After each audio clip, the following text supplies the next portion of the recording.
Dr. John Olney was a neuroscientist who was actually the discoverer of the process of excitotoxicity that occurs in the brain.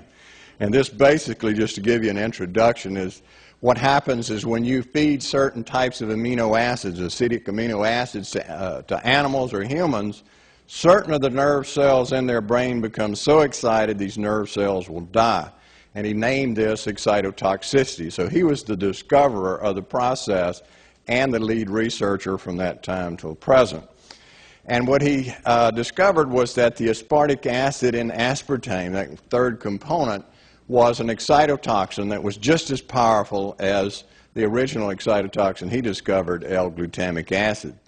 If, for instance, you eat a food and you feel that you have clouded consciousness, it's difficulty to think, you feel like you're in a gray cloud, you can't put your sentences together, have difficulty coming up with different components of your sentence.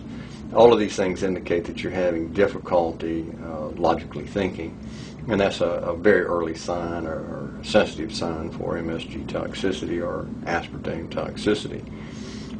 Some people have much worse reactions. Some people have cardiac arrest. Some people have all sorts of neurological problems, numbness, blindness, difficulty seeing, double vision. All these things can indicate sensitivity to these components.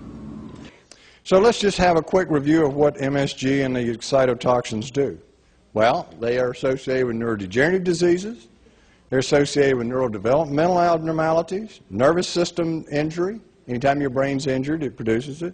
Endocrine disorders, diabetes type 1 and 2, syndrome X, gross obesity, enhanced cancer growth and spread, immune dysfunction, retinal disorders, arteriosclerosis, multiple sclerosis, lupus, and other autoimmune disorders, GI disorders, and sudden cardiac death. I'd put more on there, but I didn't have room. We're making these conditions advance a lot faster. We're making them a lot more severe. And we're taking cases that would never actually have developed into multiple sclerosis, and we're throwing them into full-blown disease. Same thing with Parkinson's and Alzheimer's disease. Even though the food additives were not the original cause of the disorder. Every 10 years, they double the amount of MSG that's put in food. That's not even counting the aspartame. So we're consuming enormous amounts of these substances in a variety of foods.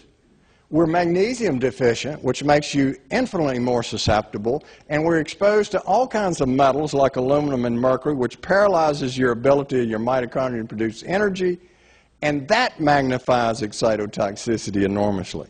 We're developing a society because of all of these different toxins known to affect brain function. We're seeing a society that not only has a lot more people of lower IQ, but a lot fewer people of higher IQ.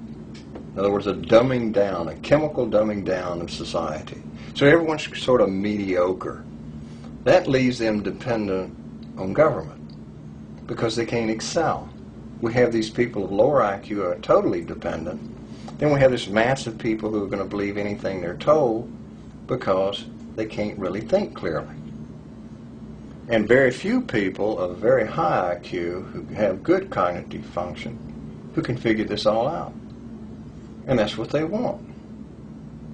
So, you can kind of piece it together as to why they are so insistent in spending so many hundreds of millions of dollars of propaganda money to dumb down society.